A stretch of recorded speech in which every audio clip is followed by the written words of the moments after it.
السلام عليكم ورحمة الله وبركاته. ازيكم عاملين ايه؟ اللي مهتم بالجديد والمفيد فعل من التطبيقات اشترك في القناة وفعل زر الجرس عشان يوصلك كل ما هو جديد ومفيد فعل من التطبيقات.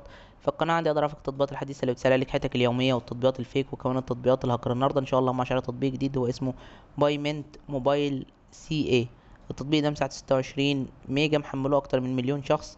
التطبيق ده تطبيق دفع الكتروني تابع لبنك كريديت اجريكول.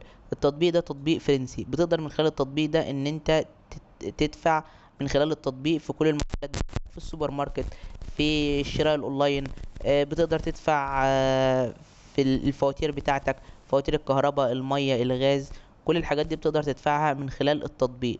بمجرد ما تكون عندك فيزا كارت بتقدر تربطها، فيزا كارت تابعة لبنك كريديت اجريكول لان التطبيق ده تابع للبنك ده. فبتقدر انت تربط الفيزا بالتطبيق، وتقدر في كل المعاملات بتاعتك يجيلك رسالة اول باول على ان انت تسحب مثلا مبلغ قد كده من الحساب بتاعك وفاضل مبلغ قد كده، او انك هتعمل النهارده معاملات، بحيث ان انت مثلا لو سايب الكارت مثلا لابنك او لزوجتك او لاي حد من الناس دي ان هو يتعامل بيه. فكل ما حد هيدفع بالكارت او هيشتري حاجه او هيعمل حاجه هتجيلك رساله على الموبايل بتاعك وتقولك ان في مبلغ قد كده اتسحب من الحساب بتاعك. خليك على علم بيه يعني. ده الغرض من التطبيق ودي فايدة التطبيق.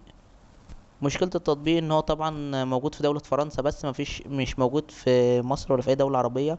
بالاضافة لان التطبيق كله باللغة الفرنسية، مفهوش لغة عربية ولا لغة فرنسية. مفهوش لغة عربية ولا لغة انجليزية. بس كده يعتبر ابسط شرح للتطبيق بالنسبة للمزايا والعيوب. لو عجبك شرح التطبيق يا ريت تدوس لايك للفيديو.